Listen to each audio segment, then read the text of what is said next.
आंदोलन करना पड़ा और धरना आंदोलन करने के बाद फाइनली उनका जो 4 लाख का बिल था उसके जगह पे 1 लाख रुपया भरकर वो पेशेंट को डिस्चार्ज करने का काम हुआ।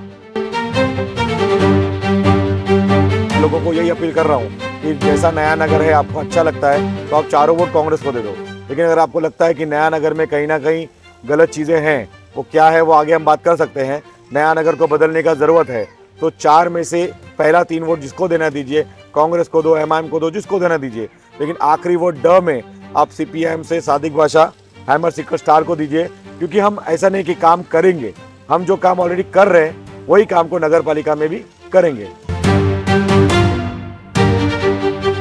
क्या करेंगे अशरफ मिस्त्री?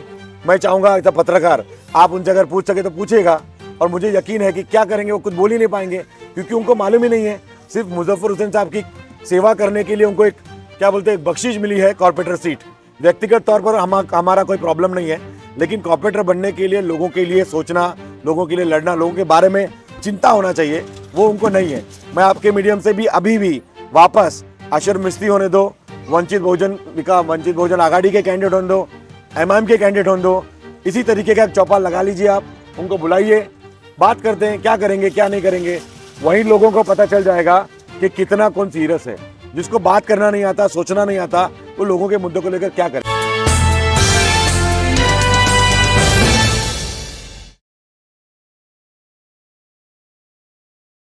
तिरछी आँख में आपका स्वागत है।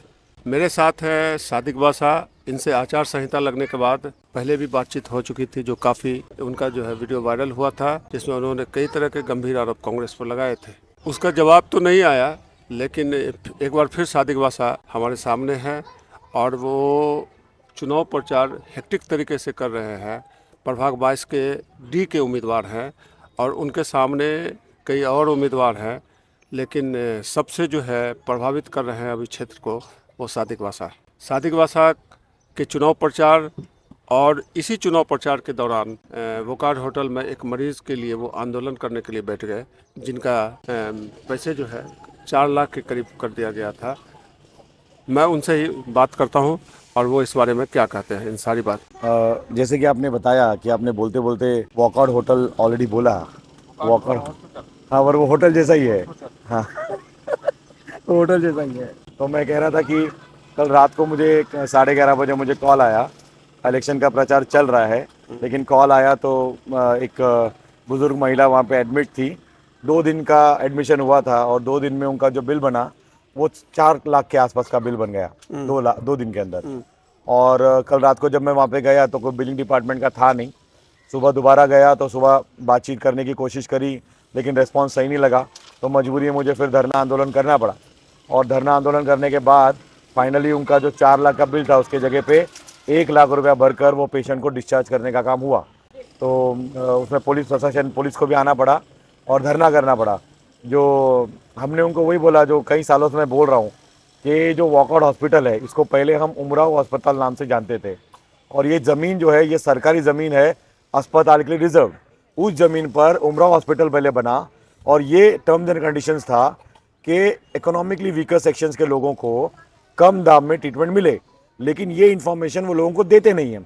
हम पहले एडमिशन वाले से बात किया तो बताते ही नहीं है कि भाई ट्रीटमेंट का फ़ायदा, मतलब स्कीम का फ़ायदा उठा सकते हैं। तो उस मुद्दे को लेकर 2-3 घंटा में आंदोलन करने का काम हुआ उनका फाइनली। नहीं, यहाँ पर एक बात करेक्ट करना चाहता हूँ कि पूरा जो है ट्रीटमेंट जो है वो कम रियायती दामों में नहीं होता है, बल्कि कुछ 15 या 20% जो है, चूँकि उन्हें पानी जो है रियायती दामों में मिलता है, टैक्स उनका रियायती दामों में होता है, इसलिए जो है 15 से 20%। यही इल्ज़ाम जो है कुछ दिन पहले जो है ये नयन मेहता भी लगाए थे। आप बिल्कुल सही कह रहे हैं, हम भी वही बात करते हैं बार बार। उनको मैंने आज भी यही बोला जो कई सालों से बोल रहा हूँ कि आप भक्ति ग्रंथ में जाके देखिए, इमरजेंसी गेट के बाजू में आपको वहाँ पर एक टीन का डब्बा मिलेगा और वहाँ पर सोशल वर्कर बैठते हैं। तो लोग जिनको दिखता है कि आप एंट्री करोगे दिखेगा कि अगर फाइनेंशियल प्रॉब्लम है तो सोशल वर्कर को अप्रोच करो और स्कीम का फ़ायदा उठाओ जो भक्ति ग्रंथ में है।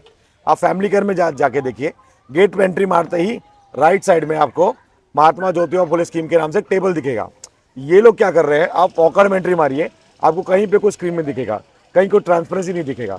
तो ये इन्फॉर्मेशन छुपा कर लोगों से उनका हक छीनने का कोशिश कर रहे हैं। अभी आप जो है वार्ड नंबर 22 में डी से उम्मीदवार है और लगातार प्रचार में मसरूफ़ है, तो कैसा प्रचार चल रहा है? देखिए, प्रचार बहुत अच्छा चल रहा है और मैं हम लोग जो काम इलेक्शन आया है तो आज काम कर ऐसा नहीं है। पिछले कई सालों से सड़कों पर हमेशा मैं और मेरी पार्टी लोगों के हर मुद्दे को लेकर काम कर रही है। नया नगर में दो ही पार्टियां हैं, दो ही संगठन है, एक कांग्रेस और एक सीपीआई। और अगर मैं लोगों को यही अपील कर रहा हूँ कि जैसा नया नगर है आपको अच्छा लगता है तो आप चारों वोट कांग्रेस को दे दो। लेकिन अगर आपको लगता है कि नया नगर में कहीं ना कहीं गलत चीज़ें हैं, वो क्या है वो आगे हम बात कर सकते हैं, नया नगर को बदलने का ज़रूरत है, तो चार में से पहला 3 वोट जिसको देना दीजिए, कांग्रेस को दो, एमआईएम को दो, जिसको देना दीजिए।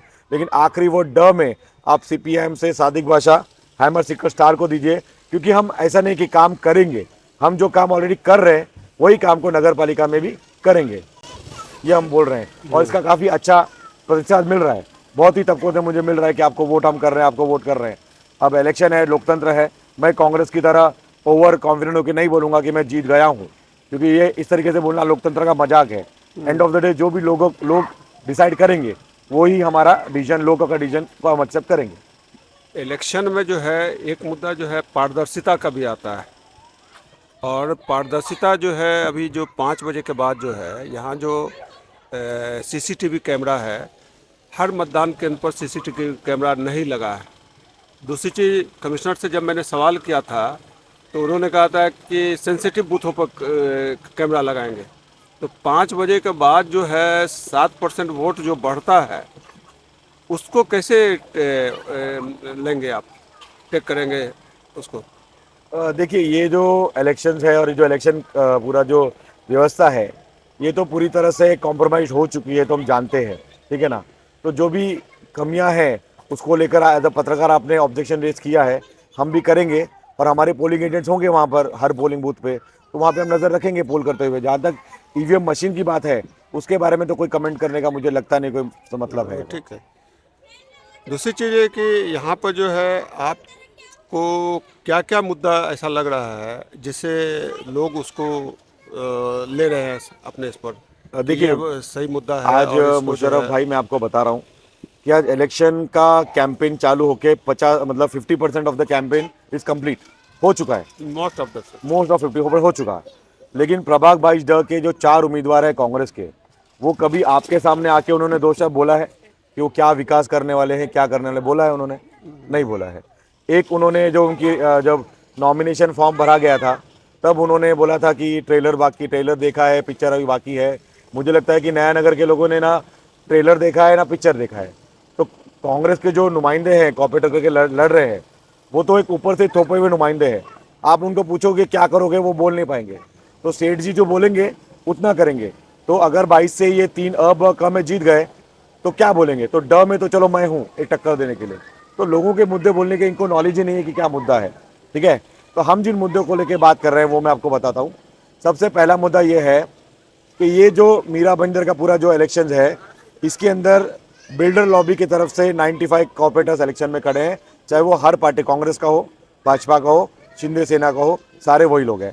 तो एक 22 ड में नया नगर के लोगों को मौका है कि एक अपने भाई या अपना तबके का नुमाइंदा चुनने का। तो ये जो पूरी लड़ाई चल रही है बिल्डिंग की, ज़मीन को कब्जा करने के चल रहा है कि ज़मीन का हक जो है अश्मिता बिल्डर या कांग्रेस से जुड़े जो बिल्डर है उनके पास रहे। तो बिल्डिंग का सीसी का मसला है। अगर मैं हम यही बोल रहे हैं कि नगर पालिका में अगर मैं चुनकर आता हूँ तो कन्वेंट डीड का जो मसला है उसको सिरे से जो है ख़त्म करेंगे और एकदम फ्री में लोगों को कन्वेंट डीड दिलाएंगे। गवर्नमेंट फीस जो होगा वो होगा, ठीक है ना। जैसे अभी बाकी पॉलिटिकल पार्टी कर रहे हैं, लेकिन वो ये करने में उनका ये है कि 7/12 में वो अपना नाम चढ़ाने की बात करते हैं। हम कहते हैं कि 7/12 में भी सोसाइटी का नाम चढ़ाएंगे और कन्वेंट डीड भी सोसाइटी के नाम पे होगा। और 7/12 में वो कैसे चढ़ा लेंगे? सोसाइटी का नाम चढ़ता है 7/12 में। हाँ, सोसाइटी का ही नाम चढ़ता हाँ, है पर ना। बिल्डर नाम, अभी तो बिल्डर का नाम भी है ना बहुत जगह पर। हाँ, बिल्डर। हाँ, तो दोनों डॉक्यूमेंट में सोसाइटी का नाम चढ़ाएंगे, नंबर 1। नंबर 2, जो ये इसके लिए जो दलालों का पूरा नेटवर्क चल रहा है, लाखों लाख रुपए खर्च करने पड़े सोसाइटी वालों को, जबकि बिल्डर ने उनको फ्री में देना चाहिए था। तो ये सब मुद्दों को लेकर हम काम करेंगे और ये इंश्योर करेंगे। दूसरा ये है कि जो बिल्डर लॉबी का दबाव यहाँ पे चलता है कि कोई दूसरा डेवलपर आके आपका नया नगर में बिल्डिंग नहीं बना सकता। सिंपल केस है, स्टेशन के पास जो नूरजा अपार्टमेंट जो था, जहाँ पर एक 4.5 साल का बच्चा गिर के मर गया, अब आज वो बच्चा मर गया, 3 महीने पहले की बात है। पुलिस स्टेशन में जाके पूछोगे कि बच्चे की मौत का जिम्मेदार कौन है, तो बोलेंगे कि वो एक्सीडेंट हुआ है। लेकिन वो एक्सीडेंट हुआ नहीं है, वो एक्सीडेंट को करवाया गया है। वो कैसे करवाया गया है आपको मालूम होगा कि वो बिल्डिंग के लोग, अश्मिता बिल्डर ने वो बनाया था। ज़मीन सोसाइटी के नाम पे 4 महीने के अंदर मुआफ़ाक़त करना चाहिए था, उन्होंने नहीं किया। बिल्डर, सोसाइटी के लोग जब बिल्डर के पास गए, अश्मिता बिल्डर के पास गए कि भाई हमारा सोसाइटी रीडेवलप कर दो, तो अश्मिता बिल्डर की तरफ से बोला कि हम आपका डेवलप करेंगे पर हम भाड़ा नहीं देंगे। जब भाड़ा नहीं दोगे तो इसका मतलब क्या है? तो गलत बात है। तो मजबूरी में सोसाइटी के लोगों ने डीम कन्विंस कराया और 12 लाख रुपए खर्च करके डीम कन्विंस कराया। ये कैसे मालूम आपको? ये उस बिल्डिंग के लोगों से बात करने के बाद मैं बता रहा हूँ आपको। सेक्रेटरी, चेयरमैन सबसे हमने बात किया है, पूरे कागज पत्र भी है मेरे पास कि 12 लाख रुपए एस्टेट इन्वेस्टमेंट कंपनी के लिए खर्चा कर डीम, स्टेट इन्वेस्टमेंट और ये तो बिल्डर ने करना चाहिए था ना, डीम कन्वेंस बिना पैसा खर्च किए। तो वो जो भी खर्चा था बिल्डर ने करना था कन्वेंस डीड देने के लिए। कन्वेंस बिल्डर कैसे देगा? नहीं, वो तो वैसे ही ये कन्वेंस कर देना चाहिए। देखिए मैं कह रहा हूँ कि जब मैं घर खरीद रहा हूँ कोई बिल्डिंग में, तो ज़मीन सोसाइटी के नाम पे होनी चाहिए। हाँ। उसके लिए जो भी खर्चा होगा वो जिम्मेदारी है बिल्डर की, वो बिल्डर ने करना चाहिए था, वो अश्मिता बिल्डर ने नहीं किया है। मैं आपको ये कह रहा हूँ। दूसरा मैं कह रहा हूँ कि 12 उसकी जो है अनुमति, जो पावर जो उसके पास, एक तो बिल्डर 2 तरह के होते हैं, एक जमीन का मालिक होता है, एक जिसके पास डेवलपर होता है। तो दोनों में से सिग्नेटरी जो है आप एक कंसेंट से कर देते हैं, या फिर आप डीम में जाते हो। जी, डीम में जाते हो। डीम में जब जाते हो तो आप ये जमीन मालिक को भी नोटिस आता है और बिल्डर को भी नोटिस आता है बराबर कि आप यहाँ हाजिर रहो, आप क्यों नहीं कर रहे हो।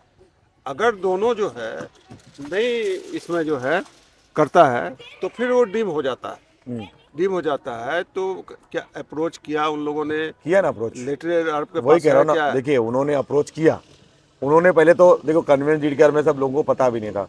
उन्होंने अप्रोच किया और नहीं कन्वेंस, उन्होंने बोला आप कर लो अपना कन्वेंस। सवाल यही है कि क्यों कर लो? जब जमीन आपने फ्लैट बेचा तो जमीन आप क्यों नहीं उनके नाम पे करे? मैं आप जो मेन मुद्दा बोलने की कोशिश कर रहा हूँ, ये सब करने में कितने कितने साल चले गए।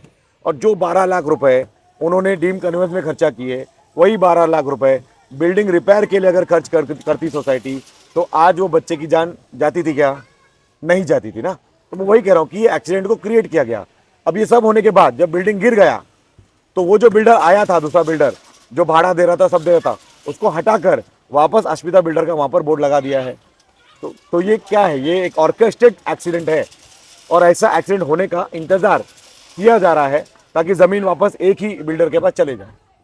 ठीक है ना? तो ये मुद्दे को लेकर जो दबाव है, उस दबाव के खिलाफ भी हम लड़कर जो है सोसाइटी के लोग तय करें किस बिल्डर को उनको अपना घर रिडेवलपमेंट को देना है। ये तो सोसाइटी के हाथ में ही रहता है। ज़्यादातर बिल्डर जो है, ज़्यादातर सोसाइटी जो है अपने अपने बिल्डर को तो बुला ही रहे हैं। जैसे नरेंद्र पार्क में जो है लोग जो है अलग से बिल्डर को बुलाया गया और वो अलग कोई बिल्डर जो है, जो अश्मिता तो उसको डेवलप नहीं कर रहा है, हाँ तो दूसरा ही बिल्डर कर रहा है, वो भी नया नगर में ही है, आपके ही वार्ड में आता है, जी। तो कर ही रहा है। नहीं, मैं वही कह रहा हूँ कर रहा है, लेकिन मैं कह रहा हूँ देखो जिस तरीके का दबाव नया नगर के जो बिल्डिंग अश्मिता बिल्डर के पास है, जिस जमीन की बात कर रहा हूँ, ऐसे देखो हर बिल्डिंग का वही है कि बिल्डर अपना दबाव मेंटेन रख रहा है। उस बिल्डर के खिलाफ में कोई जाके सोसाइटी के लोग कुछ कर नहीं पा रहे। थोड़ा बहुत अब सुखदेव जी यहाँ पे है, इन्होंने कराया, हम भी कर रहे हैं। तो वो मुद्दा एक ऐसा है कि सोसाइटी ये कह सकते हैं कि उसका जो मुद्दा एक जो है कि इसमें जो है हम जो अपने तरह से जो है, देखिए, और आप बहुत से सोसाइटी के पास जो है मुद्दा ये है, ऐसे नहीं है कि स्टेट इन्वेस्टमेंट का पैसा भर ले हाँ, और वो जो है मतलब कन्वेंस करा ले। ये जो है ये बहुत लोग, बहुत से बिल्डर उस स्थिति में नहीं मैं है। कह रहा हूँ कोई भी बिल्डिंग का सोसाइटी के लोग कोई कॉर्पोरेटर के पास जाएंगे तो वो बीजेपी के होंगे, कांग्रेस के होंगे, शिंदे सेना के, बिल्डर के ही होंगे ना। तो बिल्डर के हित की बात होगी ना। तो कोई तो ऐसा कॉर्पोरेटर हो ना जो लोगों, जो बिल्डर ना हो, कॉन्ट्रैक्टर ना हो, तो वो हम नहीं है ना। तो एक ऐसा तो वो हमारा मुद्दा है कि भाई मैं बिल्डर नहीं, मैं कॉन्ट्रैक्टर नहीं, मैं सोसाइटी के हित की बात करने वाला, मेरी पार्टी सोसाइटी के हित की बात करने वाली, आम लोगों की बात करने वाला, आम लोगों की बात करेंगे। तो ये एक मुद्दा हो गया, सबसे पहला CCOC वाला मुद्दा हो गया। दूसरा मुद्दा यहाँ पर जो मतलब पानी का जो मसला है कि पानी की कमी बहुत बड़े पैमाने पे है, उसको लेकर हम ऑलरेडी वाटर डिपार्टमेंट को हम अप्रोच कर चुके हैं। उसको लेकर हमने इन्वेस्टिगेशन करने की रिक्वेस्ट करी है, तो हम पूरे पाइपलाइंस की इन्वेस्टिगेट करवाएंगे। दूसरा मुद्दा हो गया। फिर ये जो कम्युनिटी सेंटर यहाँ पे बना पड़ा है, ये कम्युनिटी सेंटर को खाली एक शादी का हॉल बनाकर रखा हुआ है।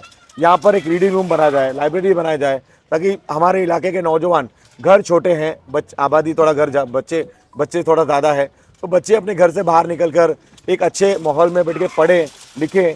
दूसरा, जो अपना ड्रग्स का मामला बहुत सारा है कि नया नगर में इतने सारे, ये तो पुलिस का काम है बट नगर सेव करके हम उसमें इंटरव्यू करेंगे कि इतने सारे इलीगल पान के टपरी है, छोटे छोटे पान की टपरी। अब पान का टपरी जहाँ पे तंबाकू प्रोडक्ट्स मिलते हैं, वहाँ पे चॉकलेट वॉकलेट सब नहीं होना चाहिए। छोटा मतलब ये ऐसा अलग मुद्दा नहीं है, बहुत सेंसिटिव मुद्दा। आप सोचिए कि एक बच्चा जाता है चॉकलेट लेने, उधर पान का सिगरेट भी मिलता है, नहीं मिलना चाहिए, अलाउड ही नहीं है। तो ये सब छोटी छोटी चीज़ें वो करना।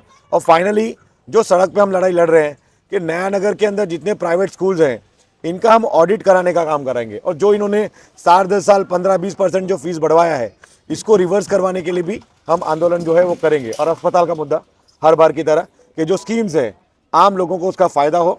और पब्लिक हेल्थ सेंटर जो यहाँ पर एक रसाज में एक ही है, उसका टाइमिंग शाम को 4 बजे तक का है, उसका टाइमिंग हम रात को 10 बजे तक का करें और उसके नंबर्स बढ़ाएं। तो लोगों के जो हक है, डॉक्टरों के नंबर बढ़ा, टाइमिंग 4 बजे का है, टाइम बढ़ाया जाए। डॉक्टर की भी कमी है, डॉक्टर की कमी है, एक ही है ना, एक ही वो और भी होना चाहिए। अभी गटर के ऊपर बनाया जा रहा है हाँ। क्योंकि जो जमीन थी वो हवा चोरी हो गई है। तो लोगों के हक की बात, शिक्षा स्वास्थ्य की बात, लोगों के इंसाफ की बात और लोगों की इज्जत की बात। इज्जत का मतलब ये कि जो बार बार ये बजरंग दल के गुंडे आते हैं, पुलिस प्रशासन पर दबाव डालते हैं, फिर डेमोलिशन करते हैं, तो ये सब हम ऑलरेडी कर भी रहे हैं, आगे भी करेंगे। क्या आप कर रहे हैं? जब ये इस तरीके का बुलडोजर आता है इस तरह के तो हम उसका खिलाफ- विरोध करते हैं। जैसे गीता जी ने नफरती भाषण किया, तो विपक्ष में तो कांग्रेस है और वो तो कुछ करती नहीं है ना सड़कों पर। हमने जाके गीता जैन पे एफआईआर कराया, हमने जाके टाइगर राजा सिंह के ऊपर एफआईआर कराया, हमने वो काजल पे एफआईआर कराया। तो सेकुलरिज्म को लेकर सड़कों पे तो लड़ना चाहिए ना। वो लड़ाई भाई साहब को लड़ना नहीं है। वो मुंडी घुमाए शांति नगर की तरफ देख रहे हैं, नया नगर के लोगों को टेकन फॉर ग्रांटेड ले लिया उन्होंने, तो ये गलत है। तो नया नगर में एक विपक्ष की जरूरत है और वो विपक्ष प्रभाग 22 से सीपीएम की तरफ से मैं रहूंगा, हमारी पार्टी रहेगी, ये मुझे यकीन है। इन मुद्दों को लेकर हम काम कर रहे हैं। और कुछ है आपके पास? आप आगे मतलब जो है अशरफ मिस्त्री है आपके सामने, और वो जो जीशान, क्या नाम है आयम से? अशरफ मिस्त्री और एक तारिक करके कोई है। तारिक है। हाँ, तो उन दोनों से तो किसी तरह का बातचीत मतलब सामने बहस हो नहीं सकती है? हाँ, देखिए ऐसा होगी? है, हो सकती है। मैं तो हमेशा तैयार ही हूँ। मैंने ऑलरेडी बोला हुआ है कि देखिए ये जो लोकल बॉडी इलेक्शन है, यहाँ पर कैंडिडेट को देखकर वोट देना चाहिए, ना कि पार्टी को देखकर वोट करना चाहिए। क्योंकि अगर देखो, अगर कांग्रेस ने 22 में जिसको खड़ा किया है, मेरे सामने जो अशरफ मिस्त्री है, 15-20 दिन हो चुके प्रचार के ऑलमोस्ट, लेकिन अभी तक उन्होंने कैमरा के सामने आके एक शब्द नहीं बोला है कि ऐसा वो क्या विकास का काम करने वाले हैं जो उनके पहले जुबैर इनामदार ने नहीं किया। क्या करेंगे अशरफ मिस्त्री? मैं चाहूँगा ऐसा पत्रकार, आप उनसे अगर पूछ सके तो पूछेगा, और मुझे यकीन है कि क्या करेंगे वो कुछ बोल ही नहीं पाएंगे, क्योंकि उनको मालूम ही नहीं है।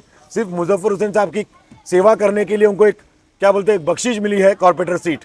व्यक्तिगत तौर पर हमारा कोई प्रॉब्लम नहीं है, लेकिन कॉर्पोरेटर बनने के लिए लोगों के लिए सोचना, लोगों के लिए लड़ना, लोगों के बारे में चिंता होना चाहिए, वो उनको नहीं है। मैं आपके मीडियम से भी अभी भी वापस अशरफ मिस्त्री होने दो, वंचित बहुजन आघाड़ी के कैंडिडेट होने दो, एमआईएम के कैंडिडेट होने दो, इसी तरीके का एक चौपाल लगा लीजिए, आप उनको बुलाइए, बात करते हैं क्या करेंगे क्या नहीं करेंगे। वहीं लोगों को पता चल जाएगा कि कितना कौन सीरियस है। जिसको बात करना नहीं आता, सोचना नहीं आता, वो लोगों के मुद्दों को लेकर क्या करेंगे। और मेरा जहाँ तक का ट्रैक रिकॉर्ड है शमशी भाई, आप जान रहे हैं कि इलेक्शन आया है तो मैं नहीं आया हूँ। मैं लगातार लोगों के बीच में काम कर रहा हूँ और इलेक्शन जाएगा तो भी मैं काम करूँगा। हार जीत अपनी जगह है। ये थे सादिक बासा, सीपीआईएम के प्रभाग 22D के उम्मीदवार। इन्होंने खुलकर अपनी बात रखी और ये भी कहा कि आप एक चौपाल लगा लीजिए और 22D में जो भी जिस पार्टी के उम्मीदवार खड़े हैं उनसे एक बहस करा जाए, ताकि लोगों को पता चल सके कि कौन उम्मीदवार सक्षम है और काम करने वाला है। इसी के साथ मैं कैमरामैन और वीडियो एडिटर अल्तमस के साथ मुशर्रफ शमसी, तिरछी आंख समाचार।